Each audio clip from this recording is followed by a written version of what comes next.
అది కూడా prima facie ఉందంటే ఏమీ చెప్పకుండా మేము అరెస్ట్ చేస్తున్నాం, మాకు అధికారం ఉంది అనే పరిస్థితికి వచ్చారు. ఇది చాలా బాధాకరం. ఈరోజు ప్రజాస్వామ్యాన్ని నడి రోడ్న హత్య చేసే పరిస్థితికి వచ్చారు. సామాన్య ప్రజానికానికి కూడా, కామన్ సిటిజన్ కూడా ఫండమెంటల్ రైట్ ఉంది. ఎందుకు అరెస్ట్ చేశారో చెప్పాల్సిన బాధ్యత ఉంది. నేను ఆ మాట అడిగాను, ప్రైమా ఫేసీ చూపేయమన్నాను, నా తప్పే ఉంది చెప్పమన్నాను. అవన్నీ మేము చెప్పాం, తర్వాత మాట్లాడుతామని పరిస్థితి వచ్చారు. రాత్రి వచ్చిన వాళ్ళు ఇప్పటి వరకు దేనివల్ల ఏ తప్పు చేశారో చెప్పకుండా నన్ను అరెస్ట్ చేసి తీసుకుపోయే పరిస్థితికి వచ్చారు. చాలా బాధేస్తుంది.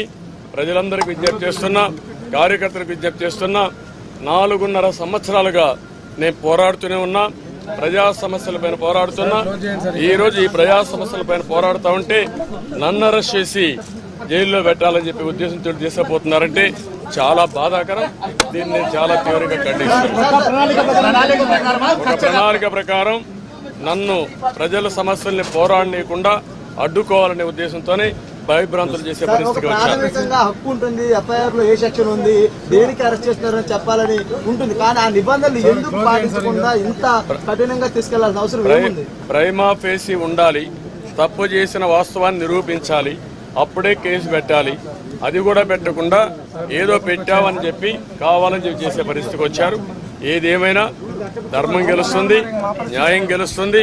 వీళ్ళు ఎన్ని చేసినా కూడా ప్రజల తరపునే ముందుకు